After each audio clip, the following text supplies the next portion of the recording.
evening, Maravi Rabbi Sai. My name is Shlomo Gottesman, and I'm your guest host for a segment which we will entitle Current Issues in Chometz She'avar Alav HaPesach. Chometz She'avar Alav HaPesach is a complex sugya which does not lend itself to simple analysis, but we're going to do the best that we can in the course of this presentation. And I am joined by two very distinguished Rabbanim who are experts in the field. Rabbanim Again, Rav Nochum, Rabinowitz, and Rav Again, Yaakov, Luban, both very well known in both the Kosher and the Rabbinic field. They serve both as senior Rabbanim in Brooklyn and Jersey, and also are well-known Kosher experts. And they're going to join us a little bit later as we discuss some of the intricate details related to this sugya. Let me begin by making a brief introduction, which will help the listeners understand where we are going, and then I'll present, for edification purposes, an interesting question which I will flesh out with the help of the two aforementioned Rabbanim over the course of the presentation. The halach of Chometz She'avar Alav HaPesach is codified in the Mishnah, in the second paragraph of Pesachim, where the Mishnah says that chametz that belongs to a guy, which was Avar Alav HaPesach, is perfectly mutter both to use and to eat after Pesach. However, if this chametz belonged to a Jew, it is asur b'hana'ah, and certainly if it's asur b'hana'ah, that includes an issur of eating it. And the Mishnah bases this on the pasuk that we're all familiar with, which says, La yira lecha sa'ir, shorthands, that's the issur of bal yira, which is always paired with bal yomatzeh in the sugyas related to Pesach. That would imply that the issur of Chometz She'avar Alav HaPesach is a d'oraisa, biblical in nature, because the Mishnah cites a pasuk. The Gemara, however, elucidates that this is not the case, and in fact, Chometz She'avar Alav HaPesach is only a rabbinic issur. It's asur midrabbanan, and it's a unique type of issur rabbanan called a knas. It's a fine, and the reason for this fine is, quoting the name of Reb Shimon, Gemara on Daf Chavtes, the knas was instituted by Chazal to make sure that a person does not benefit from transgressing an issur. He was over by Ra by Matzah. He kept chametz over Pesach in order to make sure that a chayte is not nisker, in order to obviously prevent such behavior in the future. Chazal instituted a knas which said that any Chometz She'avar Alav HaPesach is asur b'hano. The Rishonim expand this by explaining that this issur is applicable whether or not one is a shogeg or a mazid, whether one intended to keep this chametz over Pesach or not, ba'ines, b'ratzain, and in fact it is even more stringent than some of the halachos related to things such as Ma'aseh Shabbos. If you cook something on Shabbos, it's also asur, but there the issur is delineated by time and by person. It may be mutter to other people. It may be mutter after a certain period of time called b'chdei sheyasa. None of these leniencies apply in the case of Chometz She'avar Alav HaPesach, and this knas is stringent, attaches itself to the object itself, attaches itself to the chametz itself, and it is something which can't be lightly gotten rid of. In other words, even were you to take this chametz and sell it to a guy, the money would be asur, because in a sense you are profiting from the Chometz She'avar Alav HaPesach, and you are not allowed to profit this under any circumstances. This is codified in the Rambam in the first parak of Hilchos Chametz and Matzah, and the Rambam says that this knas was instituted because we do not wish for a person to leave his chametz around all Pesach, to be nana, to have a profit from it after Pesach. Chazal understood that the temptation to do so was great. Pesach happens one week a year, and as we know, there are other issues which are unique to Chometz. Chiv Bedika, looking for the Chometz, is unique to Chometz. We don't have a requirement which requires us to be Baidek for other Ma'acholos, Asurais, other forbidden foods, and therefore the question is, why is that? And Rishonim explain, because Chometz is something that we are perfectly permissible to eat all year, and therefore people are used to having it around, and therefore there are stringencies which inure to Chometz, unlike many, many other Machalos Asuris, with wide ramifications throughout Hilchos Pesach. Similarly so, Chometz She'avar Alav HaPesach, Chazal understood that the temptation is great to keep it around, therefore they instituted this knas to make sure you do not do so. This is codified in Shulchan Aruch Orach Chaim, Siman Taf Mem Ches, where the Mechaber basically tracks the Rishonim that I just mentioned. However, with one major important caveat, that if it were one to sell this chametz outright to a guy, sell or give it away to a guy, in a way that there is no remainder attached to it, meaning it's not what we do called a matana las lahagzer. It's an outright matana, an outright sale, even if it's understood that there may be a buyback after the fact, as long as the buyback is not absolutely codified as a must into the contract of sale, it's a total, complete contract of sale, then there is no isser of Chometz She'avar Alav HaPesach, and one is permitted to use the chametz after Pesach. This, of course, is the basis for the Minig Yisrael has developed over the last 400 plus years, to institute the sale of our chametz to the guy, and we do so because we are very stringent with the aforementioned Yisum of Bar Yirah, Bar Yamatzah. We don't want any chametz around, and this mechanism of selling it to a guy through the emtzaut, through the aid of a Rav, was developed over several hundred years by the Gedalei HaPoskim, following Shulchan Aruch, starting with a little bit after the Neisa Kalim of the Shulchan Aruch, and vast literature has sprung up around Mechiras Chametz, which is a subject in its own right. Everybody's familiar with. You go to the Rav, you're not selling him your chametz, you're appointing him a shliach to sell the chametz to the guy. The kinyan that you use between yourself and the Rav are relatively simple. The Rav, when he sells your chametz, which you don't usually see, uses a large array of kinyan to make sure the chametz is sold, and that helps us with those things that we would like to reacquire from the guy after chametz. We make sure it's sold properly and it's bought back after Pesach. Whether or not this is halachically applicable, as I said, is a large discussion and out of the scope of today's presentation. This is the very basic of Chometz She'avar Alav HaPesach. Let me present a real live halachic question, happened to me, and it'll help clarify some of the questions that we will discuss with the aid of our two guests over the course of the next while. About 7 or 8 years ago, I was in Eretz Yisrael, and Le'aleinu, Avi Marayi was nifter at a time in which I had to scramble to get back to America to make sure that I was there for Kavoday Ha'acharein. I ran to the airport, and it was a great suffix as to whether I would be able to catch the plane.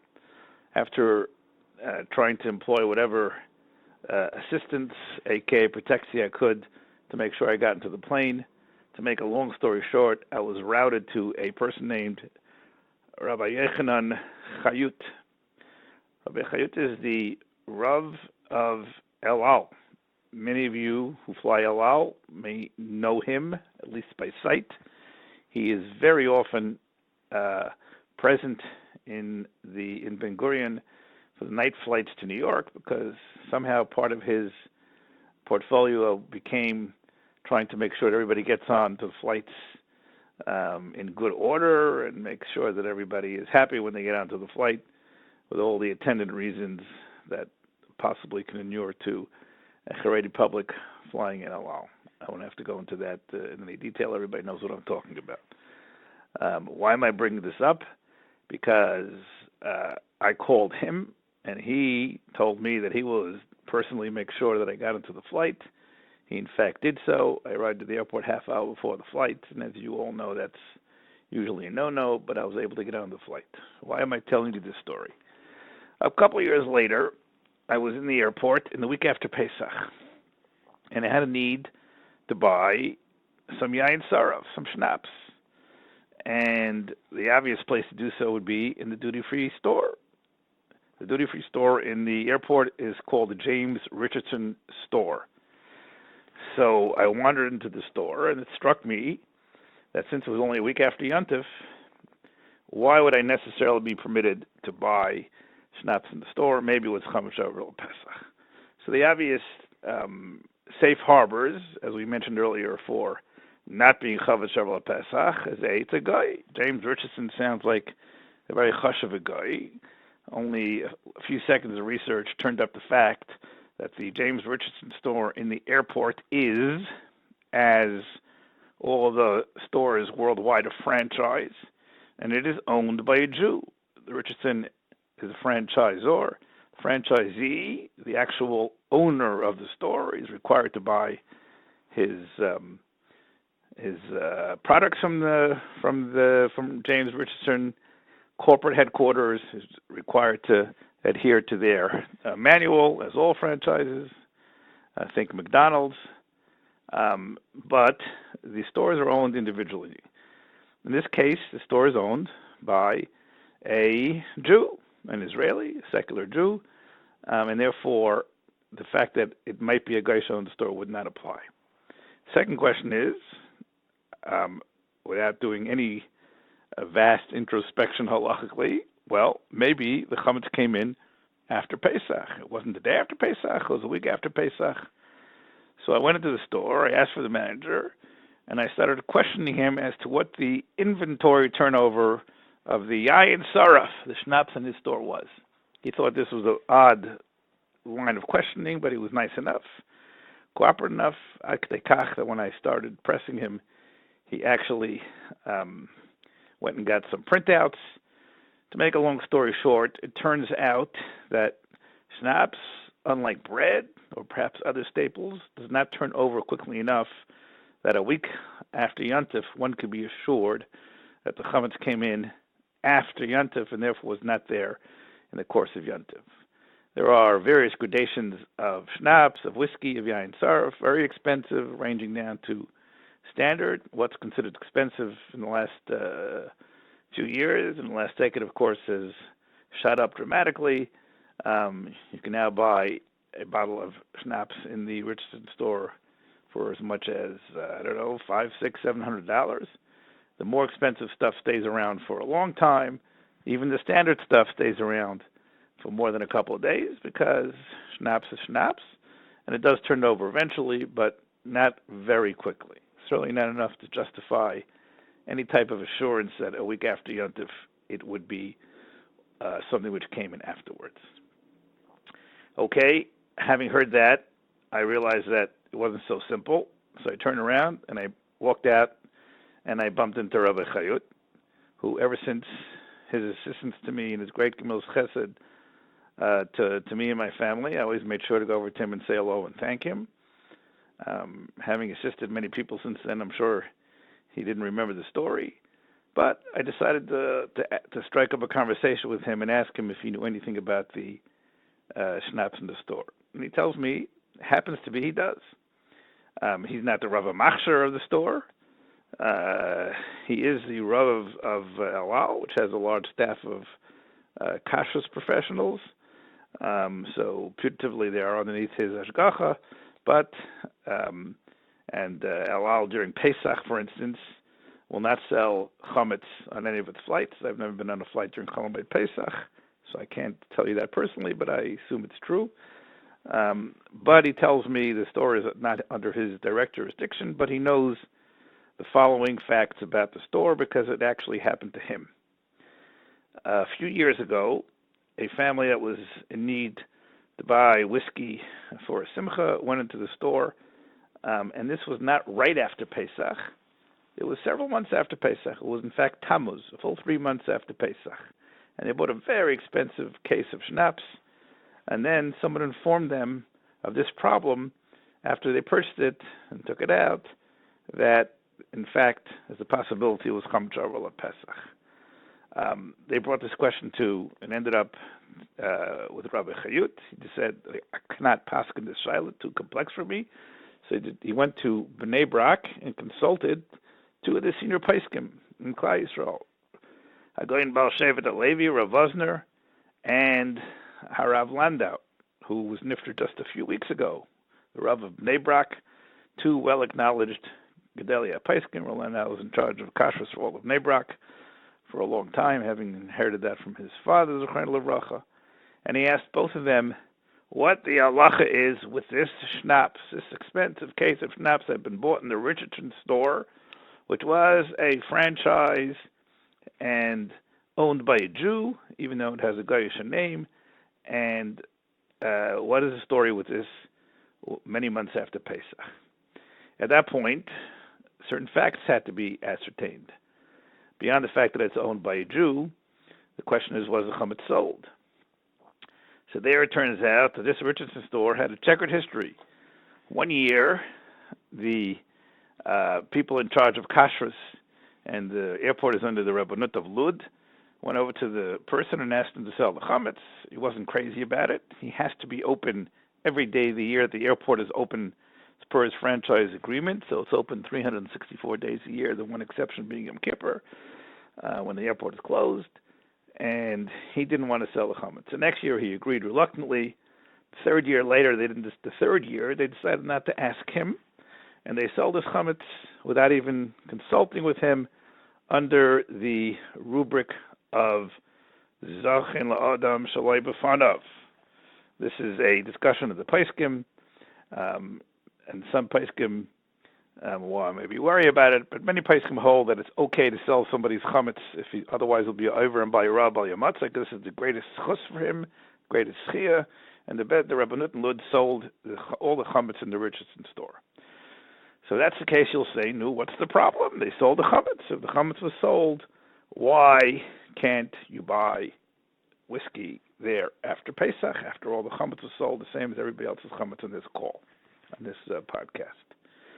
So the answer to that raises several complex questions, which I'm just going to sketch briefly, and then we'll go into it with more depth with our distinguished guests.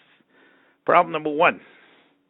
The Richardson store, in fact, had its chametz sold, with or without the acquiescence of the owner. But the problem is that it was open during Pesach and continued selling chametz on Pesach. And the question then becomes, does the fact that a store is open on Pesach obviate, negate the sale of mechiras chametz that was done prior to that? Some of you may know this is a discussion which was discussed by the contemporary poskim, and Rav Moshe Feinstein in 3 tshuvas in Igros Moshe Erechaim discusses this, and everybody quotes Rav Moshe as saying that the fact that the store is open does not vitiate the sale, and at worst, the person selling the chametz is selling the guy's chametz who he had sold. At worst, he's stealing the chametz from the guy, but that shouldn't vitiate the sale, and everything else that you can buy there after Pesach is okay because the sale of the chametz is still okay. Why this should be or why this should not be, as I said, we'll discuss with Rabbi Luban at length in a few moments. That would therefore argue for the fact that maybe the whiskey was okay. Rabbi Chiyud tells me that both Rav Vosner and Landau paskin that the whiskey was Chometz She'avar Alav HaPesach, and they told the person who had bought it that he cannot have no benefit from it.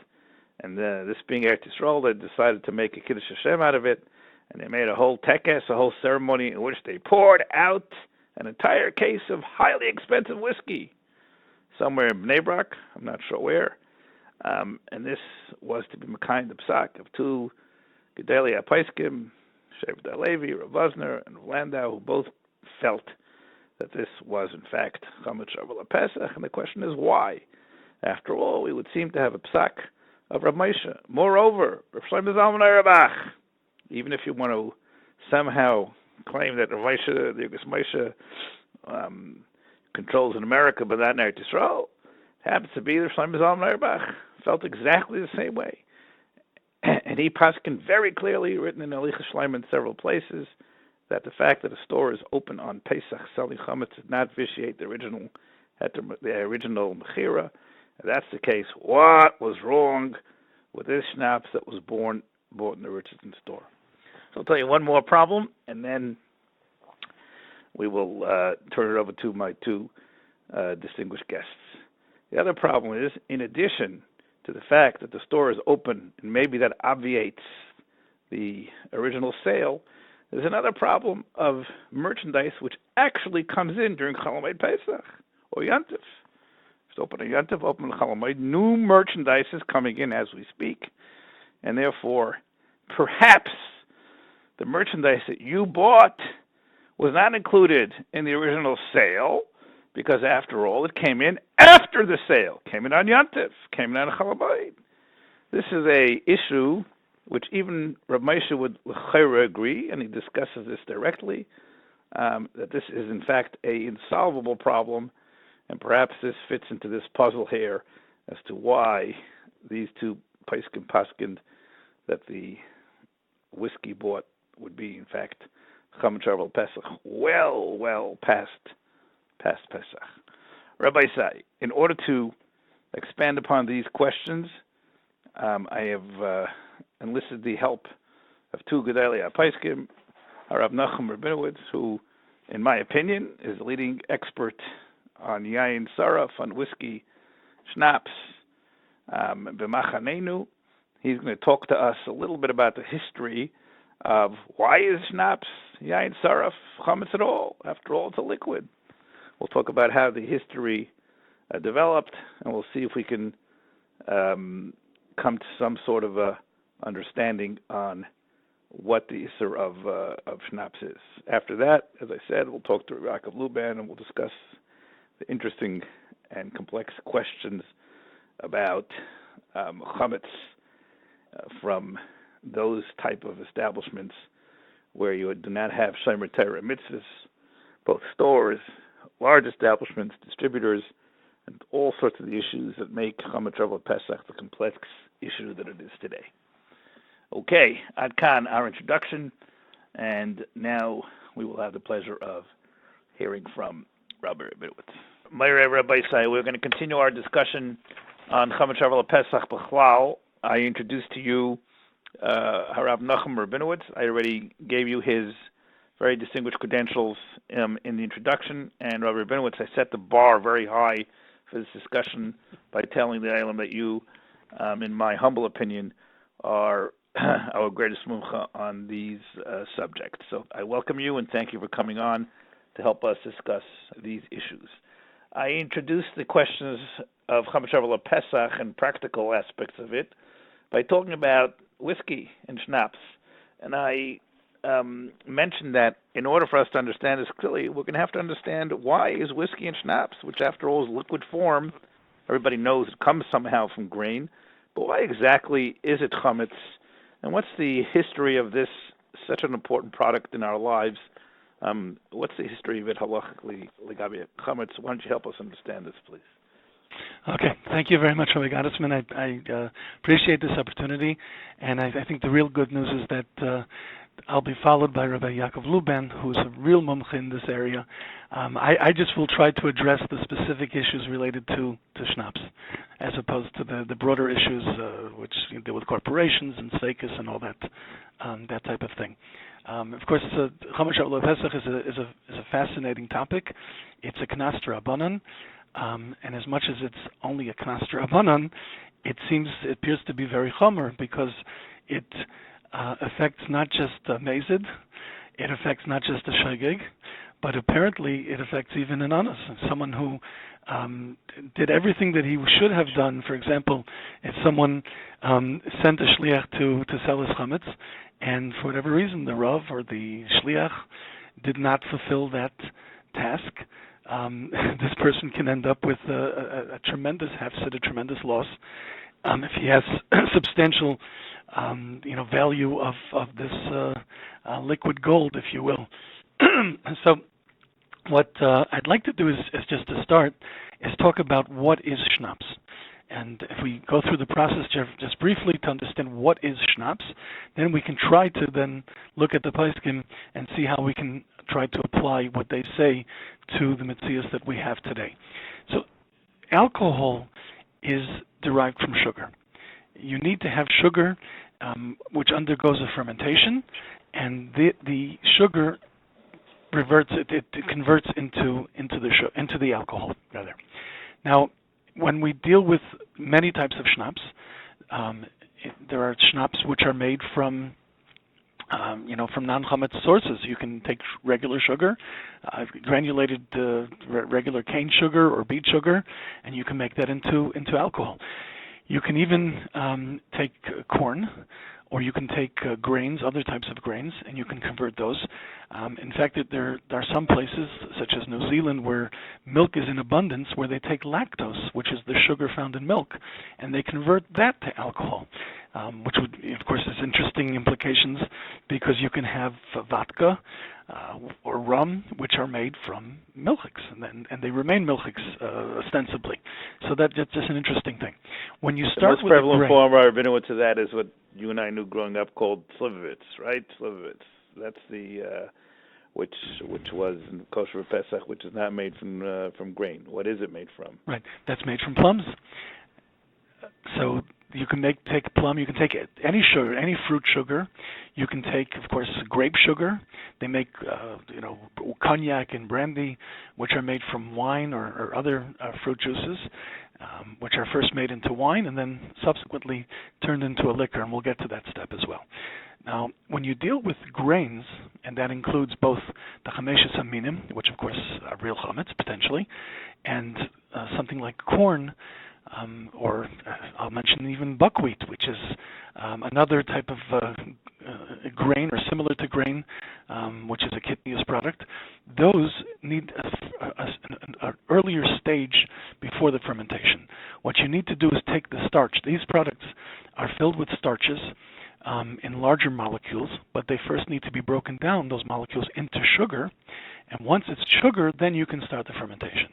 So if you go to a whiskey maker who starts typically with grain, what he's doing is he's taking the grain and he mixes it with water, and he heats up that water, and very oftentimes they'll add enzymes to that process, and that helps to speed up the breaking of the molecules down into sugar, and then you end up with what they call a mash, which is the starter material for the fermentation.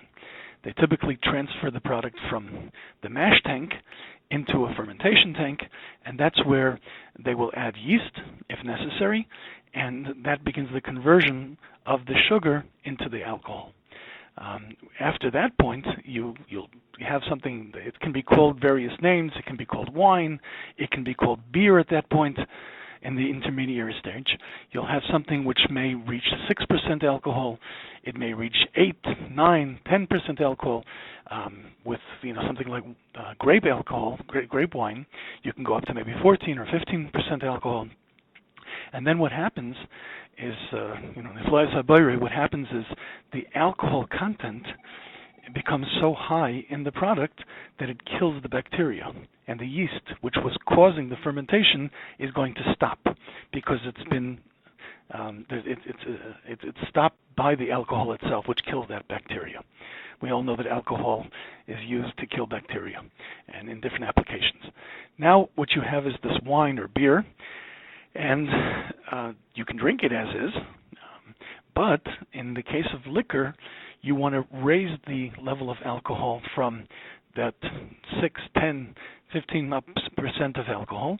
You want to raise that up to maybe 40% or 50% or even higher than that. 96er is up to 96%. So what you do is you go through a distillation. What is distillation? We all know that water boils at 212 degrees. Alcohol has a different temperature for freezing when it's in a solid state, for a liquid state, and for a gaseous state. It has different levels. So to boil out and cause the alcohol to go into a gaseous state, you don't need 212. You need considerably less than that. So if you cause the heating of this material, this wine, to go up, let's say 180, 190 degrees Fahrenheit, what's going to happen is the alcohol will go into a gaseous state, and it will be separated from the remaining liquid, and that alcohol can reach higher levels. You can go up to, like we said, 96er, you can go up to 96%. It won't go beyond that point. That's something that they cannot do, although there may be some unique situations where they can, but for the most part, that's where science stops distillation. So that's about as high as you'll get. Now, depending on what you're looking to have as a finished product, if you're looking to make vodka, you're looking to have neutral spirit. You're looking to get it up to a very high level of alcohol, so that essentially it's neutral. There's really no remaining flavor from the other components of the grain or whatever you're distilling, and that's why you have just basically clear alcohol, which you then can use as a clear and some would say tasteless. I don't want to go there because some people like vodka too much, but that's what you end up with. In the case of whiskey, you don't want to go up that high, because what you want to do is you want to lift up the level of alcohol, but still keep residual flavors from the grain, which were part of the original. So you may go up to 130 proof, which would be, I guess, about 70% alcohol, sometimes 60, sometimes depending on the particular product that you're making. Now, from a Chometz perspective, what you have here is a grain, if it's Chameshes Haminim, which has been cooked, essentially, and that is going to start the Chimutz process. And this is a process that goes on for days, so it's not as if it finishes within 18 minutes like matzah. And, just initially, from initial perspective, this is something which is Chometz. And whatever you're going to do to it afterwards, it's Chometz and it remains Chometz. That would be, I guess, our initial approach. In fact, interesting, just as an aside, I saw there's a letter from Rabbi Kiveger, which seems to be the basis of a minig, a widespread minig, maybe by Chassidim, interestingly, not to use alcoholic beverages on Pesach altogether. And Rabbi Kiveger writes that even though the claims are made that they used to make in Poland these alcohol products from potatoes, which, of course, potatoes, according to most Peskin, is not a problem for Pesach, he was very skeptical that they would be able to do this in the proper manner without any chametz involved, either through the kalim or mixtures. And then he adds to that, he says, and in addition to that, he says there's a tam komus. He says I have a secret reason which he wasn't willing to share in the letter, and he came out with what he wanted to be a broad isser on using alcoholic beverages on Pesach. It seems that as much as maybe some have such a minig or chumrah, it was not broadly accepted by Klal Yisrael, and most of Klal Yisrael do use alcoholic beverages on Pesach. Any guess as to what he possibly could have meant with his tam komus? I don't know. And I think some of the others who quote him actually say that that's maybe one of the reasons they didn't accept. They said, listen, Rabbi Kiveger said what he said, but we don't have to just accept it on blind faith. And therefore, again, I know there are certain Rebbes and Chassidim who taka don't use alcohol on Pesach because there was this close. I presumably the reason is that it was so closely associated with grains. So that the fact that someone claims that he was making it otherwise, either he just didn't believe it or he was skeptical, and again, the tam komus we don't know. So that's just as an aside. Moving on. Didn't extend that to potatoes in general. That would have been right. But interestingly, in Poland, that was the traditional way to make vodka, was to make it from potatoes. So there's a tradition. It's not as common today, but you still have some standard manufacturers of vodka in Poland, and they do make a lot of vodka in Poland that still make it from potatoes, as well as from other grains. But something like vodka can be made from anything. You can have wheat vodka, which is very common in the U.S., a lot of corn vodka. In New Zealand, lactose vodka. You can have, of course, sugar vodka, because since it's a neutral spirit, you're not really looking for the other, I'll call them impurities, that the grains or other things bring, so you can really make it from anything. So that's just in terms of vodka. With other things, of course, you are looking for some flavor, additional flavors. Now, maybe we'll just move into a sugya, which is interesting. It's not a Chometz-related sugya. It's not even an Issa-related sugya. There's a Gemara in Brachos which talks about duvsha de tamri, which means when we speak about eretz zavas chalav udvash, we're talking not about bees honey. We're talking about date honey, which is how they used to make honey in Eretz Yisrael. And the Gemara says that if you extract the honey from the date, the Gemara says that you make a shahakol. Now, the Gemara asks, why should that be? If this is tamarim, so tamarim are bar pri-eitz, why aren't you making the bracha of the original fruit? So the Gemara says, because zeya ba'almuhu, because we consider this to be sort of like sweat. It's extracted, it's I guess a secondary material that comes off of the fruit, but it's not the fruit in its original form, and as a result, it says it's called zeya. Now, the Gemara then goes on to talk about other things. It talks about, for example, silka, which are beets, and there is actually a minig that some by the Seder use borscht. And I think the reason was to demonstrate that the borscht, which is a sort of a sour type of a dish, to demonstrate that not all chimutz is chometz. So there is other types of chimutz as well, and therefore we're eating a different type of chimutz, a sour type of chimutz, which has no relation to what the isser of chometz is. That's what I heard anyway. There is such a minig to use borscht, especially I guess in those who come from Russia. But be that as it may, there the Gemara says differently. The Gemara says if you cook tafshilu de salka, so you're going to make a bar pri adama on the resulting soup. And there's a lot of discussion why there's this difference. Why is it the honey loses the original bracha, and why is it that by, let's say, these cooked vegetables that they maintain the original bracha? So the Pais can talk about this. And one of the Shitas Rashba, the Mishnah Berurah actually quotes this, is that we look at the original fruit. Is this a fruit which is designed to be not to be eaten in its original state, but it's designed to be eaten in its secondary state after the processing, after the cooking? Or is this the type of a fruit which could be eaten in its original form? So therefore, when it comes to tamri, the Gemara says, once you extract, it becomes a shahakol, versus the tafshil de selka, which is something which it maintains, because that's in fact, there's an interesting question about I think coffee even. Some poskim argued that when one drinks coffee, they should make a bar pri-eitz. I think Shlomo Zalman Auerbach even says that one should make a bar pri-eitz on chocolate, because the original cocoa bean is never used in its original form. It's only processed and then used. So therefore, you're essentially using it in its original edible form, and you should make I think even orange juice. I think my father once told me that he heard from Rabbi Rat, who was a big Galician Rav in Eretz Yisrael in the 50s, that he used to make a bar pri-eitz on orange juice. That nonetheless doesn't seem to be the accepted norm.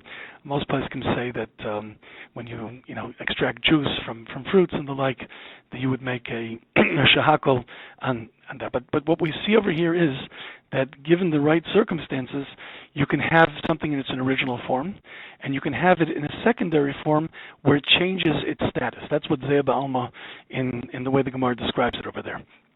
And then the Pais can already go and describe whether this should apply with respect to, let's say, tumah v'tara.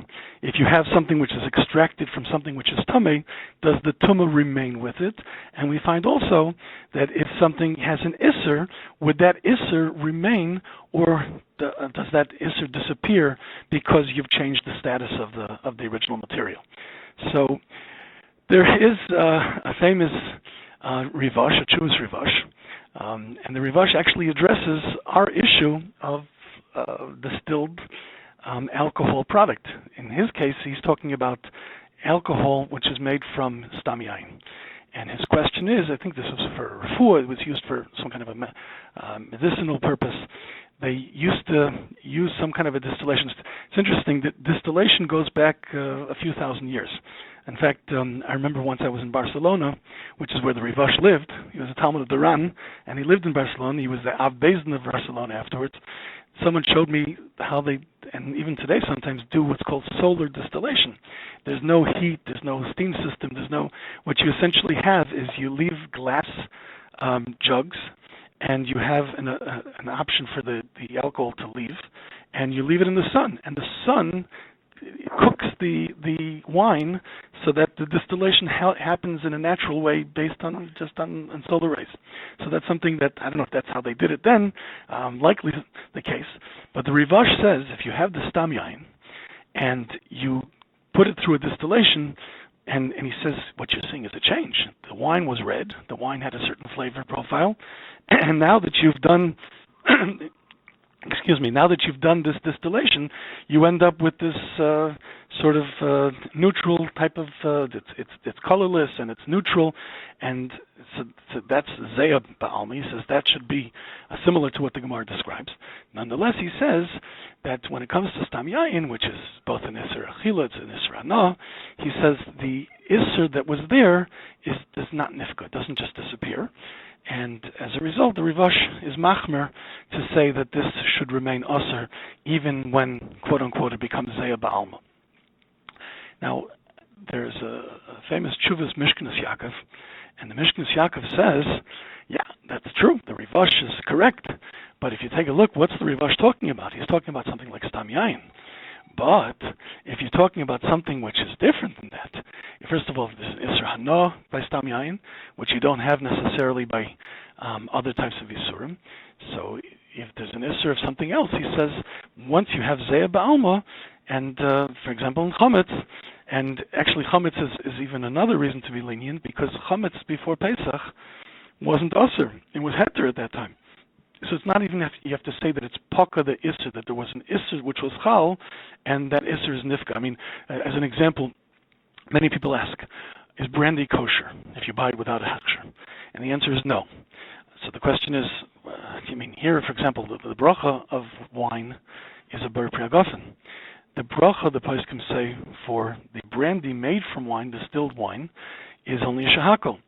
So do we say, therefore, that the Isser that was there before is Nifka? And of course not. And that's what the Rivash is saying clearly. But when it comes to other things which may not have even been Isser at the time, such as Chometz, or perhaps even by other types of Yisurim which are not as Chomer as Yain is, so the Mishkenas Yaakov argues that Zeya Ba'alma, it's like a new entity, and therefore whatever was there, the Yisurim that were there before, or the status that it had before, therefore is Nifka. Other poskim argue, and the Chacham Tzvi, for example, says not just that it's Aser, but it's an Issa Deraisa. He says whatever was there before, he says this is the same. It's the Edison is still there, and there's no reason, there's no basis to say it's Tam Ke'ikar. Some whole Tam Ke'ikars would be a Deraisa. So Memela, the Chacham Tzvi says, and just as an example, the Aruch HaShulchan, although he doesn't mention the Mishkenas Yaakov by name, he alludes to that Mishkenas Yaakov, and he argues vociferously against him. And he says also that we're talking, he says, even about an Isser Kars. For a person who were to take the distilled alcohol from Chometz, from grains, and were to use it on Pesach, he said there would be an Isser Kars involved. So we see that it seems that most of the poskim do not endorse the Mishkan Yaakov's approach. I guess the question, and maybe you'll get to this later, is that when you have other snifim, you have other tzirufim under special circumstances, Hafsed Meruba and the like, whether this can be added as a snif to perhaps look for a kula under extenuating circumstances. I think we should explain, Rabbi. So what you're referring to is that as the importance, starting in the early years of the after the Middle Ages, as the importance of the schnapps industry to the Jewish economy grew, because goyim were putatively prohibited from being trafficking in schnapps, and it was a very heavily Jewish industry in Poland and Russia. All sorts of issues, as you mentioned earlier, where there were snafus with the mechira, came into play, and the Rabbanim were forced to see if they can work around these snifim leheter to see in cases where there was Hesed Meruba, they'd possibly be able to package some of these kulas to find a way out of complicated scenarios. Let's talk about some of those. Okay.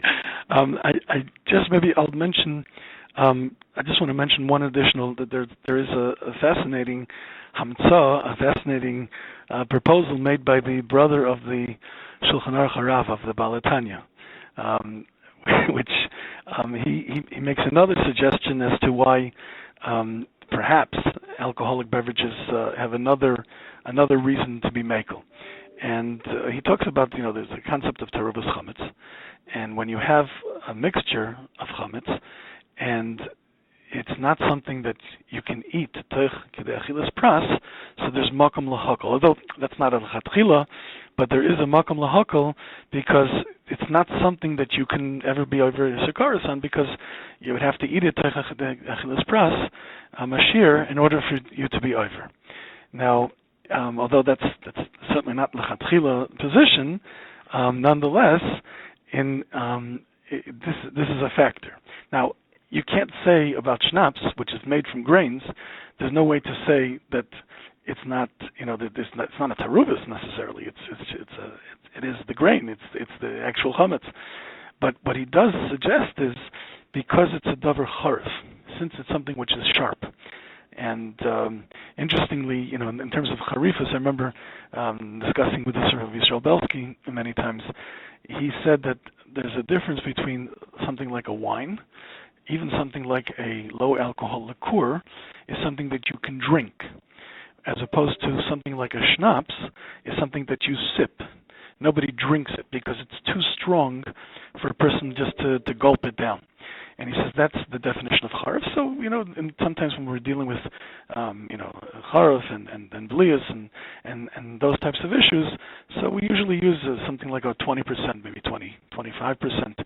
If it's below 25%, so then it's something that people can drink. As you can see, that you can take some liqueur, and you can take even like a fortified wine, like a sherry, and you can drink it. Mashein kain, when you're dealing with something like a schnapps of 40% of scotch, or 50%, then you have to sip it, you can't drink it. So what he argues is that while it's true that it's completely chametz, it's not a teruvus, but it's not something that you would drink teich kedei achilas pras, because you'd have to drink it and stop and then sip some more and so on and so forth. So he offers this as a hamtzah, that maybe, and I guess he was referring to a case where another snafu happened, where someone, didn't have a mechiras chametz, and as a result, they stood to lose considerably a tremendous hafsid of product, because if it remains usher, the hefza is usher, and you can't even benefit from it. You can't sell it. You can't do anything with it. So that correctly, there is such a case that came in front of the great Sfadish going to stay chemed, another snafu where a woman almana inherited a schnapps business and wasn't able to figure out how to sell the chametz for Pesach. And if I understand correctly, this the heter, the brother of the Baal Tanya, was discussed in that tshuva. Right. Yeah, you sent it to me actually, and he doesn't seem to adopt the that he doesn't like that hamtzah, but it's a hamtzah which is, it was mentioned, and once again, even if as a standalone kula, it's not something, but perhaps in combination with other factors, maybe it's something that that Rabbanim might use. But you see, even someone like the Chometz didn't want to paskin without other. I think he sent the shayla to the Malbim, and the Malbim did want to employ the Balatanya, which in Shulchan Aruch's brother, what he writes, but the Chometz himself was very mefakfek about that.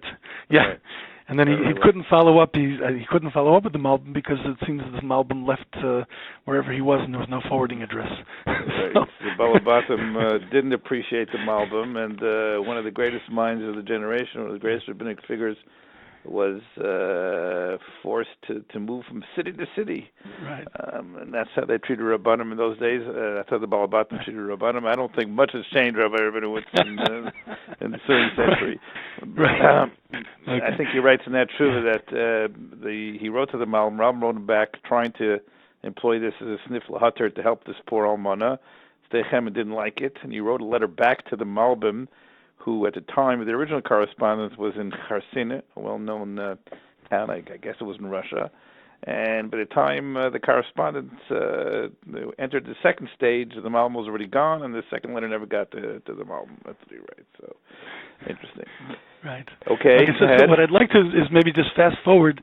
There's about 10 years ago, what happened was there's a company, a large bourbon maker called Sazerac. And this bourbon maker also makes other products. I've actually been to the plant myself, and they're, I think, they're Jewish-owned. And I'll leave it to Rabbi Luban and you and yourself to discuss all the issues of corporations and Jewish ownership and how we're mevar that. And I'll leave that all for you to discuss. But apparently, they turned to a hashgacha for a particular product. And when the hashgacha started to, look into their situation, they found that they're Jewish-owned, and they did not do a mechiras chometz, nor were they willing to do a mechiras chometz. And as a result, there was a whole discussion amongst kashrus agencies what the approach should be to those bourbon products. And interestingly, there's another large Jewish-owned bourbon maker called Heaven Hill, which is owned by a Shapiro family. But they've been doing, and actually was able to confirm, a rabbi who lives in Louisville, Kentucky. I met him last week, and he told me, yes, they continue to do mechiras chometz, and this is going on probably about close to 20 years. Can you explain to the Elam how bourbon differs from other Scotch whiskey? Yeah. Okay, so the difference is this. Everybody knows you probably taste bourbon has a unique flavor to it. It has this sweet corn type of flavor. And the reason it has that flavor is because the majority of the product is not based on chameshus aminim, it's based on corn. In fact, that's legislated. In order to call something bourbon, by the way, doesn't have to be made in Kentucky. It can be made and is made in 50 states. But there are some rules about it has to be the minimum of 2 years aged. There's what's called Kentucky Straight, and there are different variations of it. But one of the rules is it must be at the very minimum 51% corn, and then if they want, they can blend in other types of grains, typically something like a rye or a malted barley, sometimes even wheat, go into this product.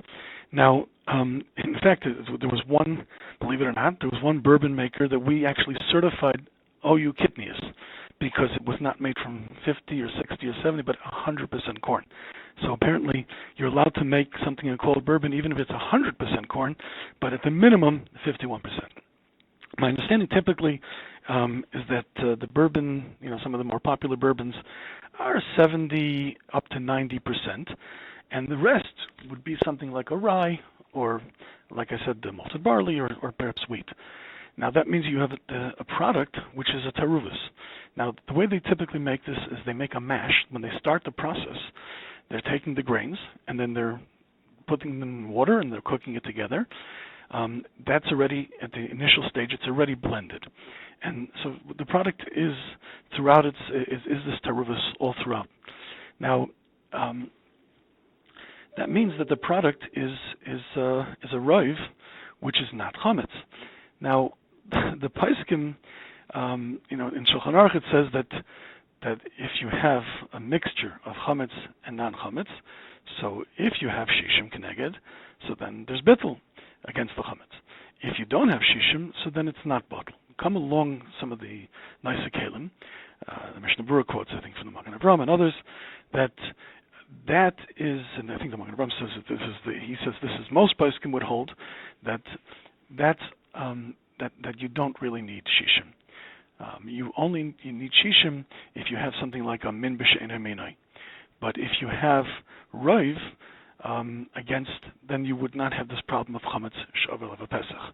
I mean, it's more lenient than other types of Yeshurun. It's only a Knas Rabbanan, and therefore, you would normally say, let's say, maybe that roiv is enough unless you have a tam ke'ikr problem, and therefore, in this case, even a roiv, which would be the daraisa, would be bottle. And the question then is, the Mishnah Berurah, who quotes this Magen Avraham, says this is when that bittul took place after Pesach.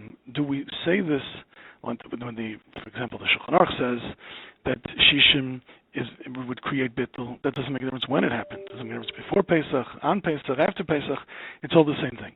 But in this case, where we're being samech on the Rav, so the Mishnah Berurah seems to indicate that it would be only after Pesach. That doesn't really help us in our situation, but other places can say that it could apply at any time.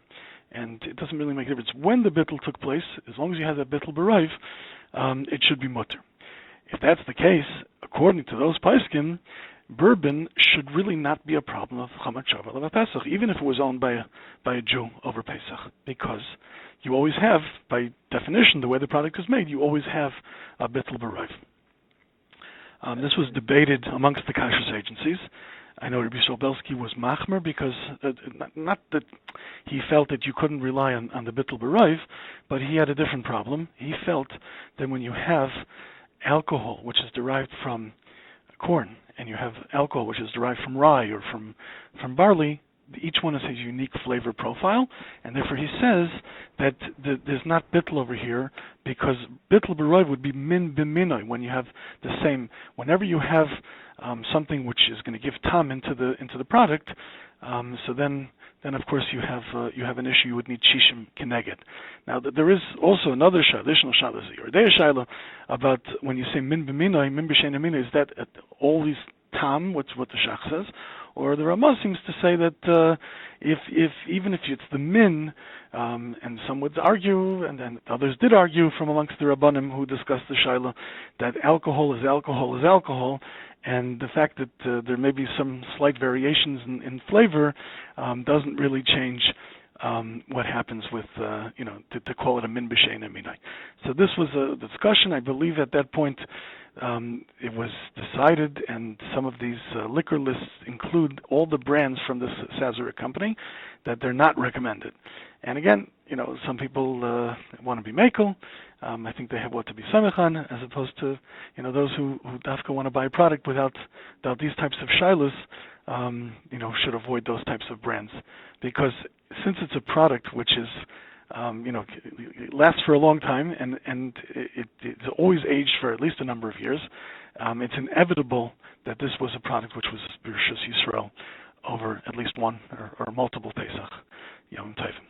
So that's just a recent issue that came up, and I believe that list is still, most of those who have these lists continue to show these products as problematic. I think generally people say that bourbon, and there's actually a big advantage that's happened to the industry, is that because of mergers and acquisitions, you have some of these major liquor companies, like a Diageo or like a Beam Suntory, which own some of them 100 brands or 200 brands of products. Whether tequila, which is, by the way, not a chametz issue, because tequila is made from the agave fruit. It's not. There's no chametz involved. I wouldn't recommend using it on Pesach without hashgacha because, like I mentioned, they would use yeast, potentially could use yeast, and that yeast may be chametz derived. So one should not use such a product unless it had hashgacha. But at the same time, it's not a chametz issue. The product is not chametz. There's no bal yirah bal yimotze or Chometz She'avar Alav HaPesach. A type of issue. Rum, of course, which is made from molasses, is also not an issue.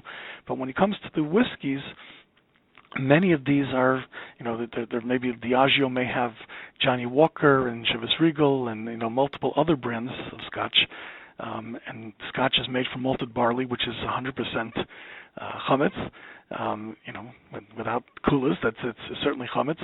But since it's owned by these multinational, publicly traded companies, one presumably can assume that it's bidei Yaakov, and we wouldn't have these shilas. There are still a few companies here and there that make product, and like I mentioned, these two bourbon companies that are Jewish-owned, one with mechira, one without mechira. But much of the liquor industry, at least in the manufacturing stage, is by these companies which are not Jewish-owned.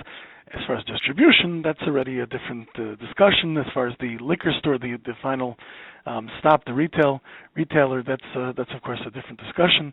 The liquor is something which can sit on shelves for a very long time. I think expensive liquors, they don't sell, there's not a big turnover on, so it's possible, and especially if they're running a special on a certain item, a liquor store may bring in a particular product and have it sit by him for years, potentially. This is not a product that is very shelf stable. So as a result, these types of shalos come in, and I guess I'll leave to you and Rabbi Luban to discuss, how we deal with these tzveikas, how we deal with distribution chain, how we deal with corporations. That's out of my tchum. But anyway, this is what I prepared to share with your listeners, and certainly a pleasure for me to be able to participate. Ashreichem, to be marbet Torah in this beautiful way. Rabinowitz, it was a tiny gruchni, incredible pleasure to hear someone with complete mastery of the subject and such an eloquence of expression. Thank you very, very much, and I'm sure they will have a tremendous tales from this, and everybody learned a lot. Echad Kosher v'samech to you, and I would like to thank you and your colleagues because a lot of the Kosher part comes from your efforts. Thank you very much. Okay. Echad Kosher v'samech. Thank you so much. Good Yontif. Merav Rabbi, we are going to continue our explication of the complexities involved in Chometz She'avar Alav HaPesach, having concluded Rabbi Rabinowitz's incisive insights into Yain Saraf, whiskey and schnapps, both in its historical derivation and in its modern-day construct. We now have the pleasure of having with us Rabbi Yaakov of Luban, who is, as I mentioned in the introduction, one of our Kosher Rabbanim, with a expertise on many, many areas in halacha, but he has a particular expertise in Inyane Kashrus B'chlal, Chometz She'avar Alav HaPesach Befrat. This is a bit dated, but I will refer you to a article. It was published in a popular magazine, Jewish Action. I have no problem with being Mishabech, one of my competitors, in my role as the editor-in-chief of Dialogue. It's printed in Jewish Action. It's a bit dated. You'll have to go to the archives to see it all the way back in the spring of 2009. And there is a beautiful article, comprehensive article written by Rav Luban, entitled Chometz She'avar Alav HaPesach, the supermarket controversy. And those who would like to see a lot of the issues that we're about to discuss in print, obviously the caveat is that it's 8 years old, but the halachic principles, of course, have not changed, even though often the mitzvahs do change, and that's why we have to keep on updating these issues constantly. So welcome, Rabbi Luban. In the introduction, after going through some of the basics of Chometz She'avar Alav HaPesach, we talked about, as an example, buying schnapps after Pesach in a store which was owned by a Jew and where the chametz may or may not have been sold, and of course in those type of stores where we're not clear. When we were growing up, you and I, things were a little bit easier. We would go to the local store that was clearly Goyish owned, and that's what we would restock after Pesach. Or we would go to the local store that was clearly Jewish owned, and where we can trust that everything had been sold with a proper heter mechira, and we would then restock after Pesach.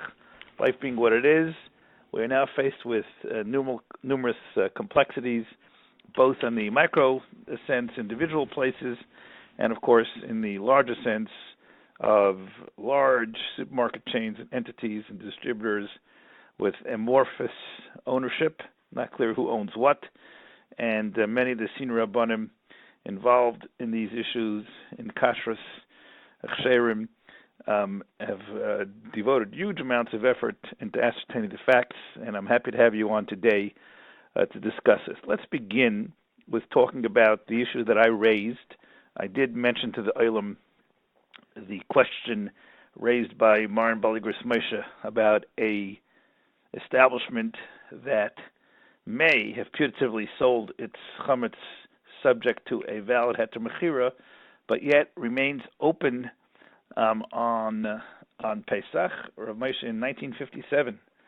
We're too young to have remembered this when it happened, but when it did, Rav Moshe published a tshuva in which he said that even though the person counterintuitively is selling chametz in Pesach, this does not, under most circumstances, vitiate the sale, and therefore a person can go in and buy from the stock that remains in the store, and he's not being over Chometz She'avar Alav HaPesach. Not everybody agreed with this, and a serious halachic battle broke out over this. Why don't you give us some of the background, Rabbi Luban, and explain some of the sedadim on each side?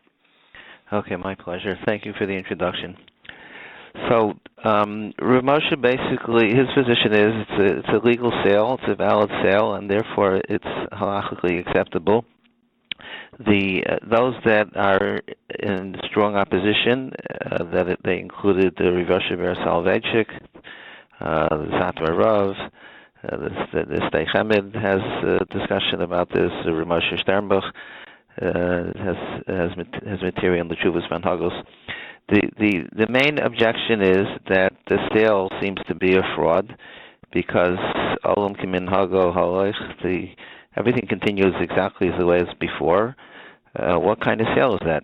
Normally when you sell something, there's obviously there's a transfer of ownership, there's something changes, the new owner has, if it's selling a business, he's operating the business, he has access to it. Here, everything's exactly the same as it was before.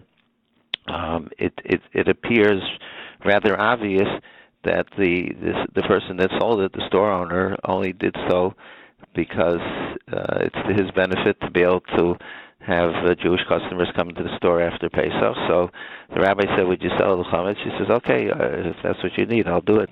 But he has absolutely, apparently, no interest whatsoever in parting with his chametz. Further evidence is the fact that if the chametz belongs to the non-Jewish person who purchased it, then how could the store owner be selling the chametz on Pesach? It's not his, and if it's not his, besides everything else, he's a ganav, he's a thief. Why would somebody want to sell his chametz in order to avoid the issur of Val Yiro, Val Yimatzeh, and but in the end he's going to be a ganav. He's trading one issur for another issur, and therefore it seems to be just very apparent that the sale is not a valid sale. Now the truth is, every mechiras chametz has an element of what we call harama, of deception. This was an issue that was raised by the Tua Shor about 250 years ago.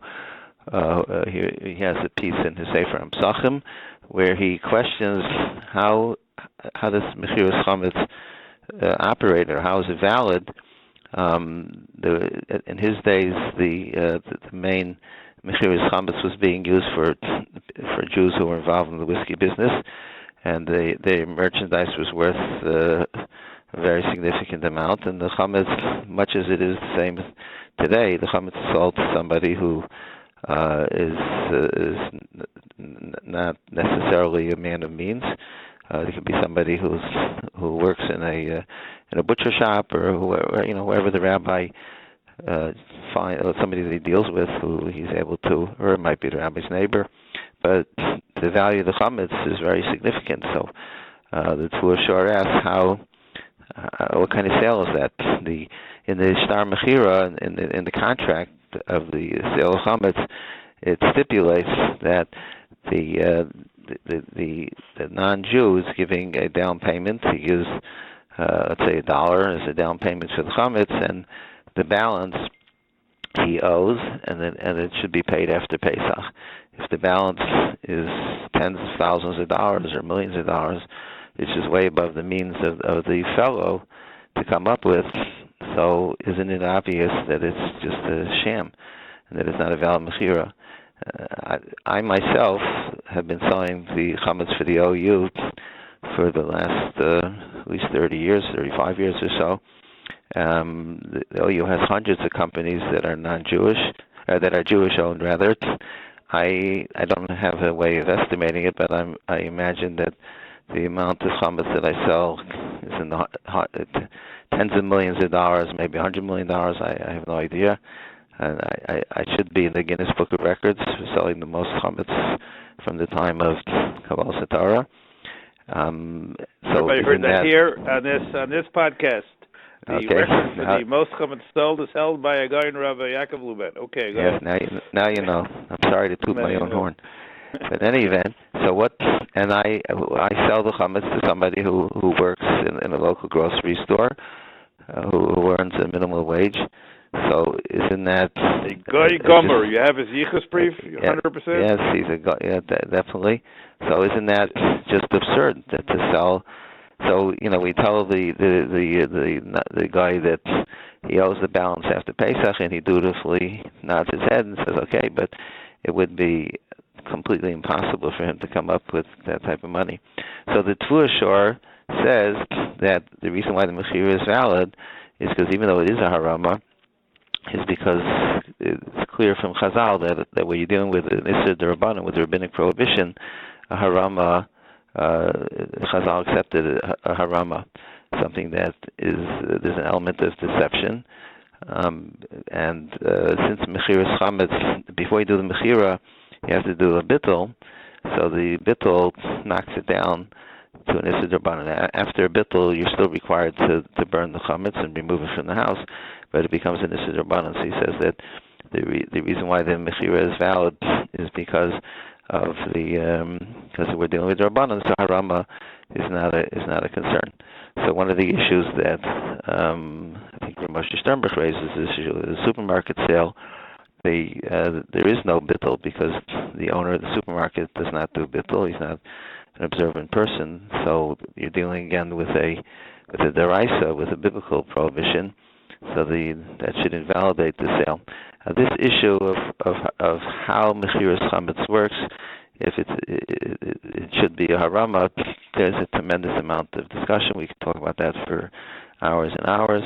The Tfua Shor's explanation that bittul precedes the mechira is questioned by many. I'm sorry for others because if the owner is making a mechira, so that contradicts the bittul. So even if he said bittul, because the whole idea of bittul is that he's declaring that it's no longer, it's not his possession, whether it works as hefker or whatever it works, it's that he's nullifying it. So, and if he goes and makes a mechira, that's contradictory. So by making the mechira, by making the sale, it indicates that he doesn't want it to be batul. So some say that harama, the Nishmas Adam says that harama has a basis to work even on the level of deraisa.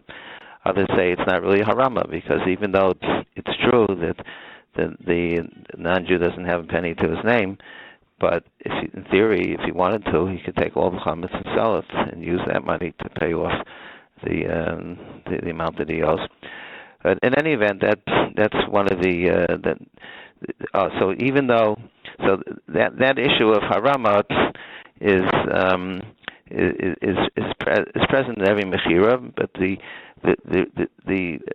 Satmar Rav and others maintain that when you're dealing with a supermarket that's operating on Pesach or a store that's operating on Pesach, the harama is raised to a much higher level because it's completely obvious that the person who's selling it has no interest in the sale. He's doing everything exactly the same. There's obviously no interest on his part to really part with his chametz, and so the Satmar Rav calls that harama nikaras. It's an obvious harama. There's harama, and then there's that since he signed it properly and made a kinyan, so what? Okay, so Rav Moshe says that's basically Rav Moshe's response to all this. The Rav Moshe says that it's possible that the person that is selling the chametz really he wants to sell the chametz. In other words, Rav Moshe was asked that maybe he really had no intention to sell the chametz, so why would it be valid? So Rav Moshe responded, we don't care what a person's thinking. There's principle in halacha dvarim shebelei lahavi dvarim. We go after what a person says, not what he thinks.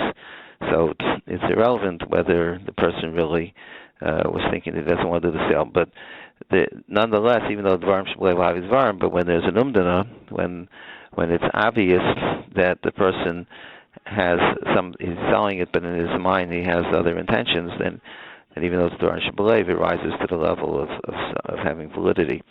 So Rav Moshe addresses that, and he says that the person that's selling it, even though the business is operating the way it is, but he has a benefit because if he owns a supermarket, he would violate the Yisur Ba'yirav V'Matzeh every single moment on all the chametz in the store, and by selling it, he at least it doesn't violate it until the point where he sells it. When he sells the chametz, he becomes a ganav, and as a ganav, as a thief, he has achrayus for the chametz, and therefore he would be over by Yirav V'Matzeh, whatever is sold.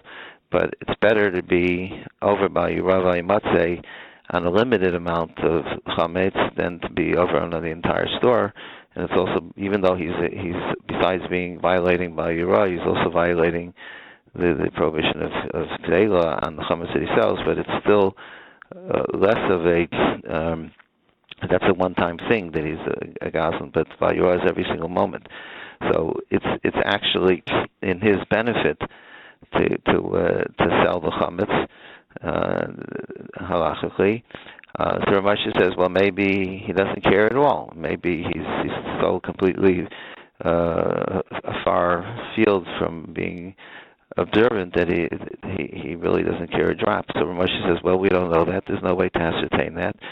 So if there's no way to ascertain that, so then again it's dvarim shebelei. It would only, in order not to be dvarim shebelei, there would have to be an umdana. There has to be something that is crystal clear that he really doesn't want to sell the chametz. So the issue then becomes, the Satmar Rav is saying that if it's harama nikaras, if it's an obvious harama, so then it's like tantamount probably to an umdana because it's so obvious that he doesn't want the sale. And Rav Moshe is saying that it's not so obvious because there is a benefit for him, and therefore it's not a haram in the ikar. So Rav Moshe is saying, in the letter of the law, he has sold it. It's a valid sale. It meets muster. He did everything. He signed the documents. So therefore, Rav Moshe holds it. It's a valid sale.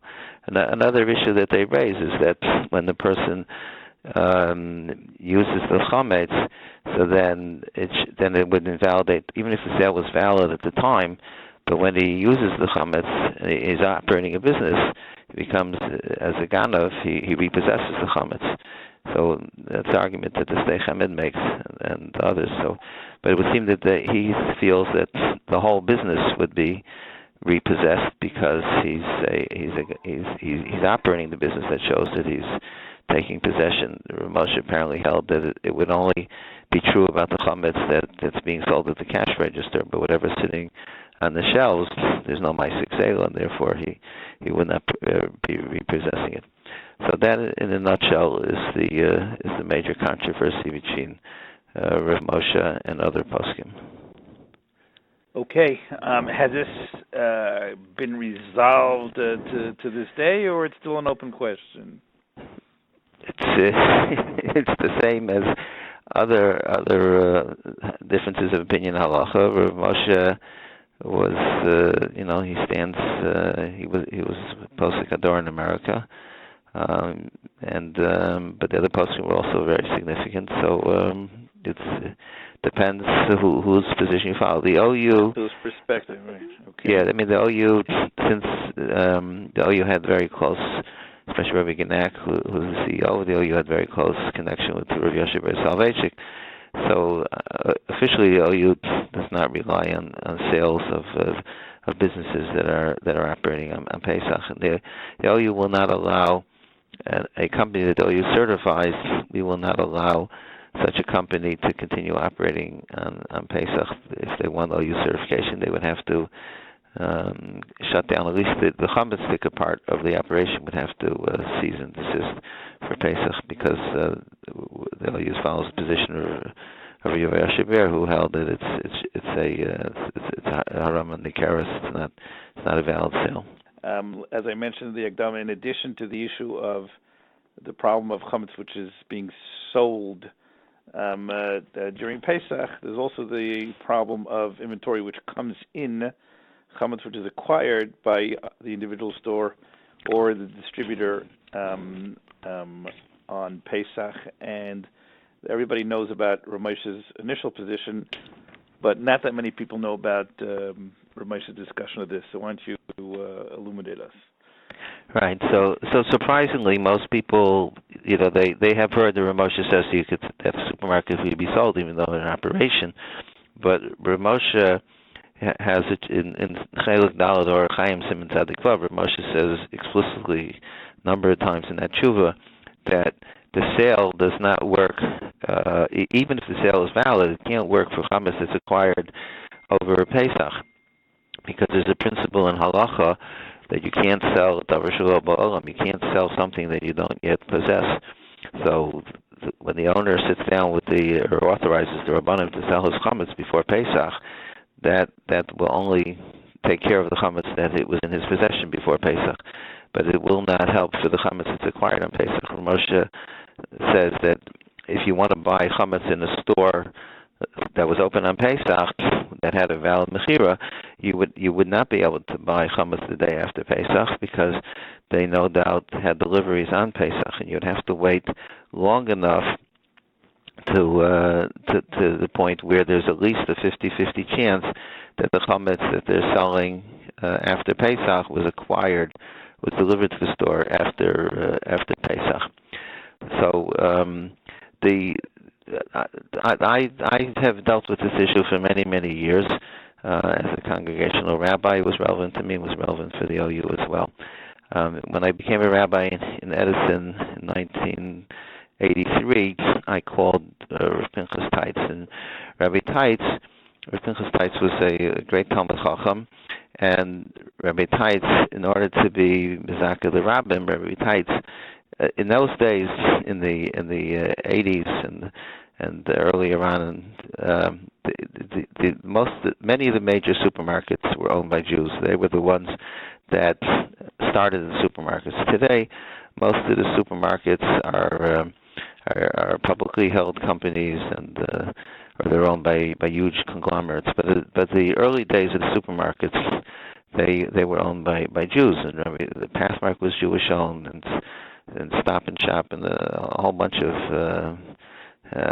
A&P. They were owned by Jews. So Rabbi Teitz took the initiative of selling the chametz for the supermarkets.